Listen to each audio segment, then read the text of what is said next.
Hi Gary, thanks for joining us from Windiate Architects. We've known each other a long time. We've done a few segments already. Today we're going to be talking about how the family unit has changed the blueprint of the family home. And I guess we've all spent quite a bit of time at home of late, so we're all quite familiar with our homes. How do you think that blueprint of the family home has changed in the last few years? Yeah, well, I think technology has changed it and has affected the blueprint, the planning and the mapping of a house. Kids nowadays have more technology than I had, certainly when I was younger. I had Pac-Man, that was it. I had books, sketchbooks, no phones. We're having a conversation last night about what was the first mobile phone and how did it look. Oh. And I was explaining it was a very big item and not many people had it. But nowadays, you know, we've been asked, or we've not necessarily been asked, but we've looked at in plans how we can have dedicated spaces for charging lots of tablets, iPhones. Charging stations. Charging stations. Yeah. And also places where parents can then keep the kids' electronics. So the electronics aren't stored in their rooms. The phones are in a dedicated area. They might be in a drawer. They might be in an area off a hallway or off a kitchen. And then it's a place where you're not going, Mum, where's my phone? Or, you know, where have I left this? Or where have I put that? Dad, what's happening here? Like, the phone is there. You come home from school or even work. You don't need to have it for kids. You come home and it might be your work phone that you can put there, put it on charge, switch off, move into family home mode, or just relaxation and not have to worry about your phone. Yeah, so I think some of the plans you've done incorporates this digital, it's not a desk per se, but it's a digital space in the kitchen. Yes. This one here, I believe that you designed, just has it right here. It's got all your PowerPoints, but yet it's not too obvious, but easy access. Yes, you come in, you'd leave your keys there, you'd put your phone there. It's got drawers underneath for storage.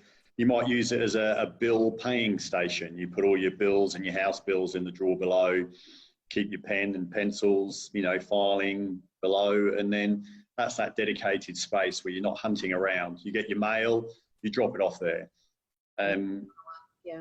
Yeah, here in this space, it was more to do with the kitchen. So that's where the planning was. The calendars are in there, the reminders, the digital recipes are in there. Yeah, this one's a bit more tucked away. Yes, sometimes these sort of spaces, depending on the clients, depending on how clean they believe they can keep it, how messy they want it to be, whether it's more on display for people coming into the home or whether it's more tucked around the corner. In that last picture was part of the pantry space. Yeah, just a bit more discreet. This yeah. One, a bit more open. In here, sorry, business are going in the background. It's good in this one, as you walk in the door from the hallway, which is to the left of your cursor, you walk into the kitchen zone and you've got 3 drawers. The top drawer is for paperwork. The bottom 2 drawers were for the kids' school stuff. Then there's a roller hatch above that and a desk that opens up, and you know it's got all the mess behind it, but then you can close the roller door and cover up the mess and it's all done. Oh, so and there's a roller door here. Yes. Oh, yeah.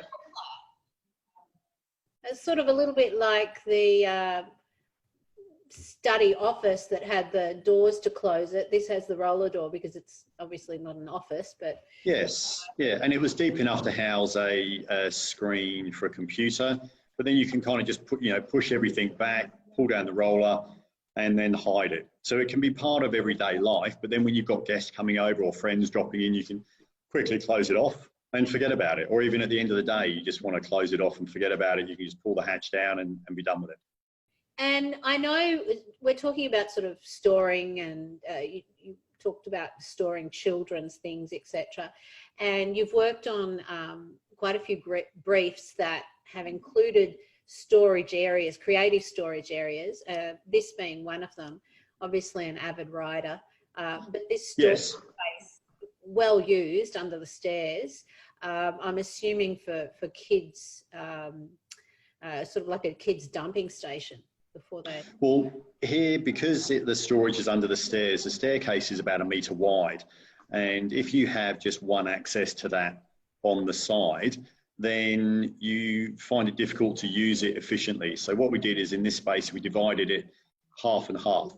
So half of the cupboards open into the bedroom, and there's little cupboard doors underneath the bedroom, and then half of it opens into the hallway. So here, when you come home on your bike, you can put your helmet there, you can put your clothes there, there's little drawers and open areas to use. And then it just becomes just another better use of space, rather than just having it all concealed and dead space under the stairs.